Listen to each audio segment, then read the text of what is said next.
For this next comic lesson, we will be learning about dodge and burn. Right now, you all are drawing your outlines to your characters or to your drawings, and then you have a color layer. What I do is I will take that color layer, and what I actually did is Control J or duplicate that layer, and then I will play around with these two things over here, which are dodge and burn. Dodge lightens. Now, depending on the tone of the actual color itself, you may have to use midtones. If it's darker, you may have to use shadows, and it will show up a lot faster. Or if it's a lighter color, you may use highlights, and it will show up really quickly, okay? I set the exposure to 51%, and I have protect tones as well. Now, when I'm darkening it, so I probably do the dodge on the anywhere where I think it's going to be rounded. Probably at the tops of the ears, right? I haven't really done it to the outline layer, but if I was going to do it on that eye, I would do it on the eye, perhaps, maybe. So that's a really dark color, so I'll go to highlights. It's not quite working, but that's okay. Now I'm going to go back down to my layer again and use burn. Burn does exactly what it says.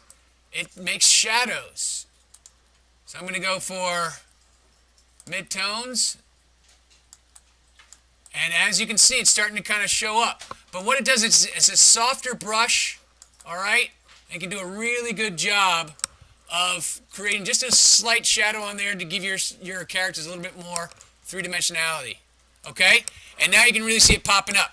Now, the other thing you could do is go to Effects, Bevel and Emboss. Bevel and Emboss is a really, really quick way to do that. I'm going to make this a little bit smaller if I can get this out of the way. Okay, anyway, I guess I can't get it out of the way. I don't have enough room on here. But if you look, this is a preview of what's actually happening. You can't quite see it yet because the thick outline is in the way. But I'm also doing it on the wrong layer. I should do it on this layer. One more time. Bevel and Emboss. All right, so here's Bevel and Emboss. Size. Okay, now you can kind of see what's happening. It's doing the exact same thing, but around the edges, okay? So it doesn't follow exactly the contours that I wanted it to, but it does a really, really quick and easy, or really quick and pretty, it has a lot of good coverage for this effect. I can change the shading angle of where the lighting is coming from as well. So that's kind of fun to work with. You can change the way the bevel is working, the contour, all right? And a lot of things. You can also set different colors for multiply, but this is the preview, and that's the effect. You press OK, and that effect can be turned on or off when you are applying it to that. There's a lot of fun effects in here.